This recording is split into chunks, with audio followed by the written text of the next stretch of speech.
What is up, fellow flowers? Violet here. Welcome back to another lanyard video. Today, this one is highly requested. It's how to finish a lanyard. Now, to be completely honest, I'm usually lazy and just tie a knot with my lanyards, and that's how I finish. But there is a more official way to finish it if you'd like to do this instead. It's relatively simple. All you have to do is loosen up your last stitch and leave just enough string that you can tuck the strings up through the middle. So I'm going to show you what that means. I'm grabbing this string here that's on the right, and I'm going to twist the lanyard ever so slightly and go under this string right here and then pull it all through.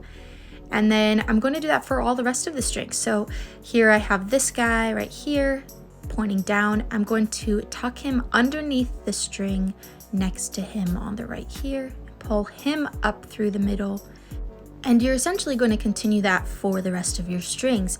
And then afterwards you'll tighten it all up. And you can do this for a lanyard of any size. It definitely scales. What you have to be sure of though is that the string that you're tucking it under has the potential to kind of hold it down. So you want that loose string to be going underneath a loop of some sort. So here I'm going to tighten this up. I'll show you how I do that. I just kind of press up towards the lanyard, and then I'll pull the center strings and then kind of press and then tug. And that's it. You can trim off the excess, but you're done. So here I'm going to show you how to apply this to a bigger lanyard. Here I think this is a 10 by 1 or something like that. I was making a soap dish for another video that's coming up. But see, I have this loop right here on the end. So this string right here, this is my main string. He's going to go underneath that loop right there and up through the center and pull that all the way through. And then moving on to the next string, he's going to go under this little neighbor right here. So pull that through. And I'll continue this all the way down for the strings here on the side. And it kind of becomes a bit meditative after a while.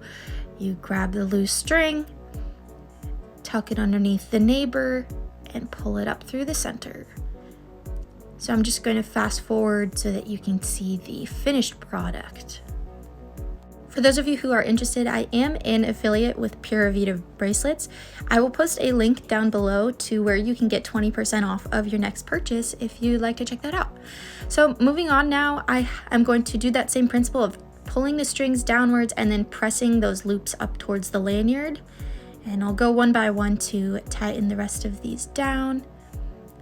But once you get these relatively pressed into place, that's all there is to it, and you can trim off the strings and be done with it. If you are really worried about them coming out, you can apply a little bit of super glue. But I hope now you are confident in how to finish a lanyard. Thanks for watching and have a great one. Bye.